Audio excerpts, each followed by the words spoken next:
चला आज लेन्सचा नियम समजून घेऊया, जो विद्युत चुंबकत्वाचा एक महत्त्वाचा सिद्धांत आहे. हे तर आपल्याला माहीत आहे की बदलणारं चुंबकीय क्षेत्र तारेत करंट निर्माण करतं.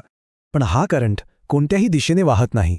जर्मन भौतिकशास्त्रज्ञ HFE लेन्झने याचा नियम शोधून काढला. लेन्सचा नियम म्हणजे निसर्गाचा विरोधाचा नियम. तो कसा काम करतो चला पाहूया. हा नियम सांगतो की करंट नेहमी त्याला निर्माण करणाऱ्या बदलालाच विरोध करतो. म्हणजे जो परिणाम होतो तो नेहमीच आपल्या कारणाला विरोध करतो.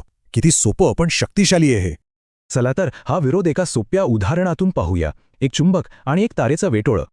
उत्तर ध्रुवाजवळ आला की वेटोळं त्याला दूर ढकलण्यासाठी स्वतः उत्तर ध्रुव बनतं. आणि तोच उत्तर ध्रुव दूर जाऊ लागला की वेटोळं त्याला खेचण्यासाठी दक्षिण ध्रुव बनतं.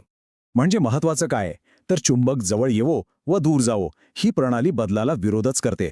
आता यातली सगळ्यात इंटरेस्टिंग गोष्ट पाहूया. जम्पिंग रिंग नावाचा एक प्रसिद्ध प्रयोग.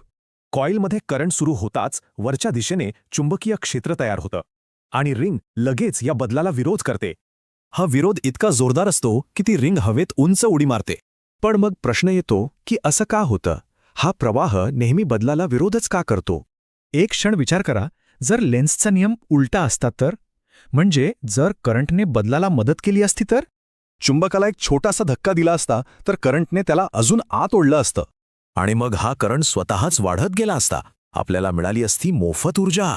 पण असं होणं शक्यच नाही, कारण हा ऊर्जा अक्षय्यतेच्या नियमाचा भंग आहे. म्हणून लेन्सचा नियम हा काही योगायोग नाही. ऊर्जा निर्माण किंवा नष्ट करता येत नाही, हा त्याचाच परिणाम आहे. हे सगळं फिजिक्स फॅरेडेच्या नियमात एका छोट्याशा चिन्हात सामावलेलं आहे.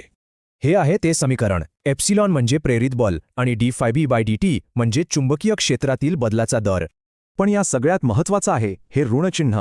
ही छोटीशी रेषच लेन्सच्या संपूर्ण नियमाचं सार आहे. हे चिन्ह गणिताच्या भाषेत सांगतं की परिणाम नेहमी कारणाच्या विरुद्ध दिशेनेच असेल. आश्चर्य वाटतं ना की एक साधं ऋणचिन्ह विश्वाचा इतका मोठा नियम कसा काय लागू करतं.